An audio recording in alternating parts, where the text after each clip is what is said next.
Welcome friends. आज मैं आपको बताऊंगा कि एस्ट्रोलॉजी सीखी कैसे जाती है, क्योंकि मुझे एक टेक्निकल क्वेश्चन आया था एक व्यक्ति से कि सैटर्न जुपिटर स्क्वायर एस्पेक्ट होगा तो फिर डेली लाइफ में क्या उसका इफेक्ट गिरेगा। तो पहली बात तो आपको बताना चाहूँगा कि ये वेस्टर्न एस्ट्रोलॉजी से बिलोंग करता है, मैं वैदिक एस्ट्रोलॉजी। तो दूसरी चीज़, ये जो सारी चीज़ें आप सीख रहे हो ना यूट्यूब से, यहाँ से वहाँ से कट कॉपी पेस्ट, ये सारी चीज़ें क्लिप्स में है, कोई बहुत बड़ी ट्रेनिंग है क्लिप्स में है, उससे प्रेडिक्शन नहीं होती।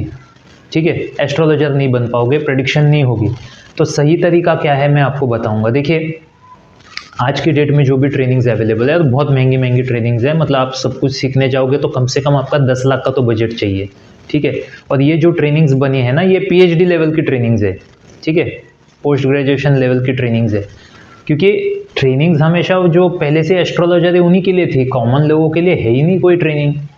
ओके, तो क्योंकि कोई तो बहुत सालों से पहले से सीख रहा है, फिर वो अपग्रेड कर रहा है, तो वो ट्रेनिंग आप डायरेक्टली ले रहे हो तो आपको कुछ भी नहीं समझ में आएगा, प्रेडिक्शन कुछ भी नहीं होगी।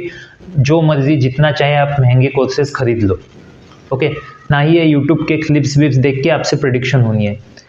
एक्चुअल एस्ट्रोलॉजर बनना है तो थोड़ा सा आपको सीखना है, थोड़ा सा ही सीखना है, और थोड़ा थोड़ा सीख के आपको अप्लाई करना है। फिर जब वो प्रेडिक्शन सच होती है, आपको कॉन्फिडेंस बढ़ जाता है, एनर्जी बढ़ जाती है, आपका विश्वास बढ़ने लगता है कि हाँ यार ये तो सच में काम कर रहा है। तो फिर शुरुआत कैसे करें? शुरुआत हमको करनी है चीज़ों को फॉर्मूला के हिसाब से सिखाना, जो कि मैं सिखाने वाला। मैं जल्दी अपना एप्लीकेशन लॉन्च करने वाला हूँ। मोबाइल पे आप मेरी ट्रेनिंग्स ले सकते हो, 2-3 महीने में मेरा एप्लीकेशन भी लॉन्च होगा। तो या फिर मैं जूम मीटिंग का भी कभी अनाउंसमेंट कर दूंगा कि जूम पे मैं ट्रेनिंग्स ले रहा हूँ। ओके, एप्लीकेशन लॉन्च होने में अगर डिले हो जाता है तो देखिए, सीखना कैसे है, आपको फॉर्मूला के हिसाब से, इमोशंस के हिसाब से सीखना है। ठीक है, जैसे कि आपने बोला कि जुपिटर सैटर्न स्क्वायर एस्पेक्ट, तो पहली बात तो आपको समझना पड़ेगा कि एस्पेक्ट मतलब क्या। तो वैदिक में बोलते हैं दृष्टि। तो दृष्टि मतलब क्या होता है जी? शनि की दृष्टि। क्या होता है दृष्टि? समझ में आ रहा है क्या होता है जी? ऐसा होता है, ये इसमें गएगा तो 10वां दृष्टि ऐसा होता है, 7वां दृष्टि ऐसा होता है, ऐसा ऐसे कुछ नहीं। आपको वो इमोशन से नहीं पता। जब वो आपको इमोशन से नहीं पता उसके पीछे के, वो आपको मीनिंग ही नहीं पता उस चीज़ का, तो आप प्रेडिक्शन क्या करोगे? आप तो बस रट्टा मारा हुआ वही बोल दोगे, और उससे प्रेडिक्शन नहीं होनी।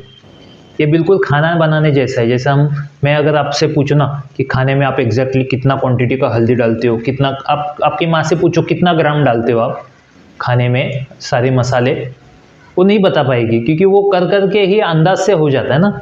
तो उसी तरीके से आपको क्या करना है कि जो एस्ट्रोलॉजी आप सीख रहे हो, तो उसमें आपको पहले मान लो राशि सीख लिया, प्लैनेट सीख लिया।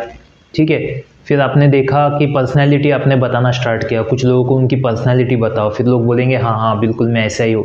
फिर उनकी हैप्पीनेस आप बताओ कि उनको खुशी कहाँ से मिलती है, उनको दुख कहाँ से मिलता है। फिर वो जब एक्सेप्ट करेंगे, हाँ यार तूने बराबर सही बोला, तुझे कैसा पता, तो आपका कॉन्फिडेंस लेवल धीरे धीरे बढ़ जाता है। फिर आप थोड़ा थोड़ा प्रेडिक्शन करने लगो कि इस दिन तुमको तकलीफ होगा, तुम्हारा टाइम मैनेजमेंट में डिस्टर्बेंस होगा, कुछ अचानक से काम आ जाएगा। फिर वो होने लगेगा, आपका कॉन्फिडेंस और बढ़ेगा। तो धीरे धीरे इस जर्नी को एंजॉय करो। प्रेडिक्शन करना बहुत इंपॉर्टेंट है। छोटे छोटे लेवल पे प्रेडिक्शन करना स्टार्ट कर दो। बिल्कुल स्कूल के लेवल जैसा मैं आपको सिखाने वाला हूँ।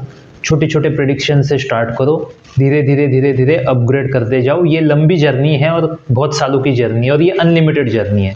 ठीक है, आज भी बहुत सारे, मतलब 30 साल भी अगर कोई एस्ट्रोलॉजी सीख रहा है, वो आज भी सीखते जा रहा है, और ज़माना चेंज हो रहा है, उसके हिसाब से फॉर्मुलेशन भी चेंज हो रहे हैं। फॉर एग्जांपल अगर मैं बोलूँ, मान लो अगर मेरे गुरु ने मुझे सिखा दिया, ठीक है, मेरे तो मल्टीपल गुरुज हैं, तो मान लो जो मेजर अभी चलता है तो 2 चीज़ों में चलता है, करियर एंड मैरिज।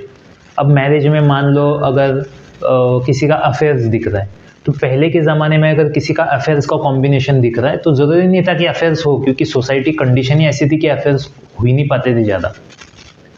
आज की डेट में अगर हम लोग देखें, अगर अफेयर्स का कॉम्बिनेशन हो, तो आज की डेट में बहुत ज़्यादा क्वांटिटी में अफेयर्स हो रहे हैं, और नंबर ऑफ मतलब जो पार्टनर्स है वो भी बढ़ रहे हैं। पहले मल्टीपल अफेयर्स का मतलब था कि 1 या 2 या 3 पार्टनर मैक्सिमम।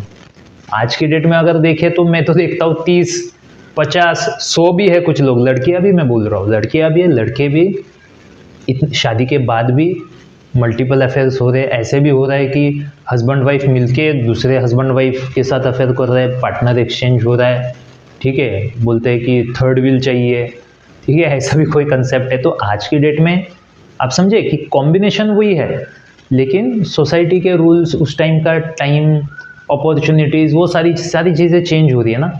तो प्रेडिक्शंस भी आपको भी एक्सपीरियंस करना पड़ेगा। तो मार्केट में आपको उतर के, ठीक है, आपने भले गुरु से सीख लिया, लेकिन वो चीज़ प्रैक्टिस करनी है, ऑब्जर्वेशन करनी है, नोट्स बनाने हैं, वो पैटर्न्स फाइंड आउट करने हैं कि कैसा क्या क्या चीज़ है। तो मेरा जो ऑब्जर्वेशन एंड पैटर्न फाइंडिंग वो है, वो शादी के ऊपर बहुत ज़्यादा है, करियर के ऊपर अभी चल रहा है। तो मैं भी अगले 6 महीने में करियर के ऊपर भी काफ़ी ज़्यादा मास्टरी आ जाएगा। शादी के ऊपर तो है ही, शादी के बारे में मैं बहुत सारी चीज़ें आपको मतलब एग्जैक्टली बता सकता हूँ कि ये चीज़ें होने वाली है, ये चीज़ें ऐसी है, ये प्रॉब्लम है और इसका सोल्यूशन यही है।